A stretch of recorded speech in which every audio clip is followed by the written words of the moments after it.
ఇప్పుడు ఈ బడ్జెట్లో నెంబర్ 1 గ్రోత్ ఇంజన్గా వ్యవసాయ రంగాన్ని తీసుకున్నారు. ఆ వ్యవసాయ రంగంలో కీలకంగా ఉన్నటువంటి స్మాల్ అండ్ మార్జినల్ ఫార్మర్స్ విషయంలో వాళ్ళ రుణ పరిమితి ఉంటుంది. కిసాన్ క్రెడిట్ కార్డ్స్ అనేది స్వల్పకాలిక రుణాలు ఇచ్చేటటువంటి ఒక కార్డ్. అది రుణ పరిమితి, దాని ద్వారా ఎంతైనా 3 లక్షల రూపాయలు తీసుకోవచ్చు. సరిపోదు, అది దాన్ని 5 లక్షలకు పెంచారు. అంటే మిడిల్ క్లాస్లో దీన్ని ఒక మిడిల్ క్లాస్ ఇది ఒక సెక్షన్ని టార్గెట్ చేశారు. ఇట్లా మొత్తంగా బడ్జెట్ అంతా కూడా స్థూలంగా మనం చూసినప్పుడు బడ్జెట్లో ఎక్కువగా మిడిల్ క్లాస్ని టార్గెట్ చేస్తున్నటువంటి అంశాలు ఇది ఒక అంశం. అయితే మరొక కీలకమైనటువంటి అంశం ఏంటంటే గ్రోత్ ఇంజన్లో సెకండ్ పార్ట్కి వచ్చేసి micro small and medium enterprises ఉంటాయి, ఎంఎస్ఎంఈలు అంటారు. సూక్ష్మ పరిశ్రమలు, చిన్న పరిశ్రమలు, కుటీర పరిశ్రమలకు సంబంధించినటువంటి దీనికి ఇక్కడ కూడా ఒక టార్గెట్ చేశారు. ఏంది ఇదంటే ఇది ఎక్కువగా ఎంప్లాయ్మెంట్ పొటెన్షియాలిటీ ఉన్నటువంటి సెక్టర్. దీని జిడిపి కాంట్రిబ్యూషన్ కూడా మంచిగా ఉంటుంది. కాబట్టి ఇక్కడ పనిచేసే వాళ్ళు, పెట్టుబడి పెట్టేవాళ్ళు అందరూ కూడా ఈ క్లాస్లోకి వస్తారు.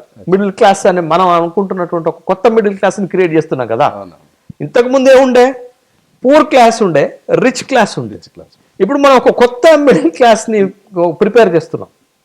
ఈ కొత్త మిడిల్ క్లాస్లో ఆ వర్గాలను కూడా మనం కనుక చేర్చుకుంటే ఈ ఎంఎస్ఎంఈల విషయంలో కూడా ఈ బడ్జెట్లో కొంత సానుకూలమైనటువంటి విషయాలే ఉన్నాయి.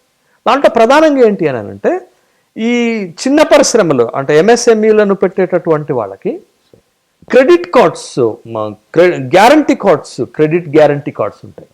ఈ క్రెడిట్ గ్యారంటీ కార్డ్స్లో వాళ్ళకి పెట్టుబడి సహాయాన్ని, రుణ సహాయాన్ని 5 లక్షల నుంచి 10 లక్షలకు పెంచారు. తర్వాత స్టార్టప్స్ మనకి అసలు మొత్తం ఇప్పుడు ప్రపంచంలో కానీ భారతదేశంలో కానీ that has given a top priority to the startups. Startups ఎందుకు ప్రయారిటీ ఇస్తున్నాం? స్టార్ట్సప్స్ అనేవి వండర్స్ క్రియేట్ చేస్తుంది. మీకు it's a live example for the wonder creation by the startup company in China.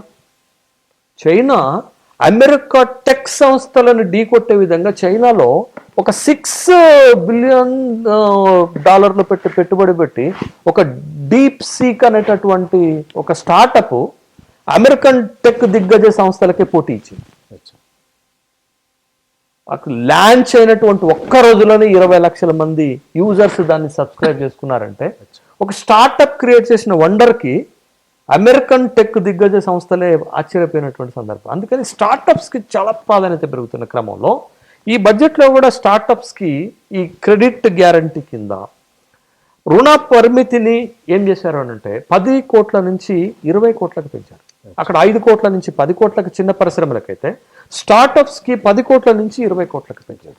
తర్వాత ఈ ఎగుమతి చేసేటటువంటి ఈ చిన్న పరిశ్రమలు స్టార్టప్స్కి అయితే 22 లక్షల కోట్ల రూపాయల 20 లక్షల కోట్ల రూపాయల రుణాలు ఇవ్వడానికి కూడా ప్రభుత్వం సిద్ధపడ్డది.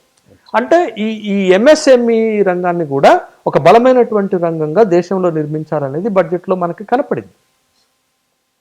ఇది అంతే స్థూలంగా మనం బడ్జెట్ గురించి ఒక మాట చెప్పాలి అంటే ఇది మధ్యతరగతి సెక్షన్ని సంతృప్తిపరచడానికి పెట్టిన బడ్జెట్గానే మనకి కనపడింది.